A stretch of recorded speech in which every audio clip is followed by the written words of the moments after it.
सुलक्षणा, आपलं बाळ गेले. नाही, असं होऊ शकत नाही. तू जाऊ शकत नाही. तू आता पारायण कर. तुझा वेदज्ञ पुत्र होतील. मग असे कसे झाले? महाराजांनी मला आशीर्वाद दिला होता, मला पूर्णायुषी पुत्र होतील म्हणून. वैद्य बुवा, तुम्ही एकदा तपासा ना. मला जाणवतंय. तुम्ही पण बघा ना एकदा.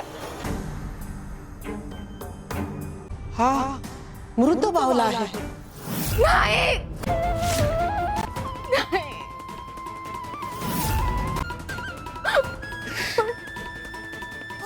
सुलक्षणा, स्वतःला सावर आणि सत्य स्वीकार.